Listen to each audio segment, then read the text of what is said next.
সীমা কিচেনে সবাইকে স্বাগত। আজকের রেসিপি বকুলি। তো এই বকুলি রান্নাটা আমি পুরো নিরামিষ পদ্ধতিতেই করব।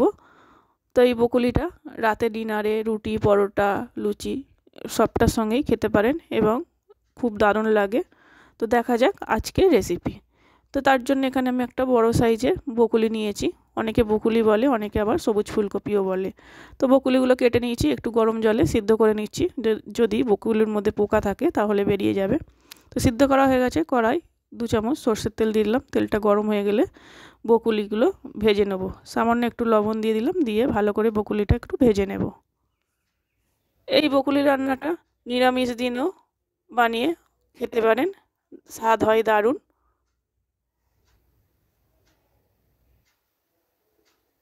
তো বকুলিগুলো ভাজা হয়ে গেছে, এবার আমি তুলে নেবো। ওই কড়ার মধ্যে আবারও 2 চামচ তেল দিয়ে দিলাম।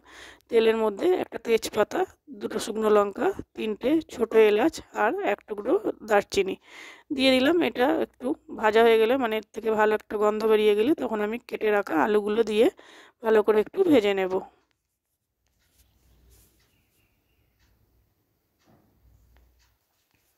একটু ভালো করে আলুটা ভেজে নেওয়ার পর এখানে আমি দিয়ে দেবো 1 চামচ আদা বাটা, 1/2 চামচ হলুদ গুঁড়ো, 1/2 চামচ লঙ্কা গুঁড়ো, আর দেবো 1/2 চামচ জিরে গুঁড়ো আর স্বাদ অনুসারে লবণ দিয়ে সামান্য একটু জল দেব, দিয়ে মশলাটাকে ভালো করে কষিয়ে নেব।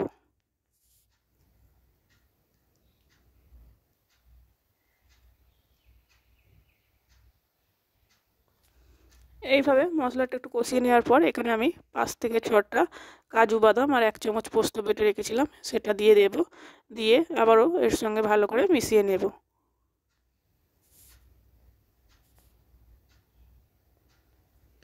ভালো করে মিশিয়ে নেওয়ার পর এখানে ভেজে রাখা বকুলিগুলো দিয়ে দেবো, দিয়ে আবার এর সঙ্গে একটু ভালো করে নেড়েচেড়ে নেব।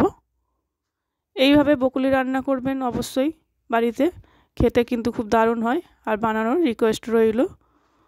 এইভাবে বকুলিটা যখন একটু কষানো হয়ে যাবে, তখন আমি এখানে 3 চামচ টক দই ফেটিয়ে রেখেছিলাম, সেটাও দিয়ে দেব।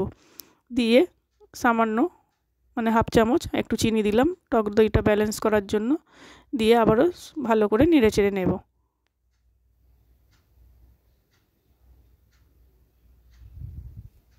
চ্যানেলটা ভালো লাগলে সাবস্ক্রাইব করার অনুরোধ রইল।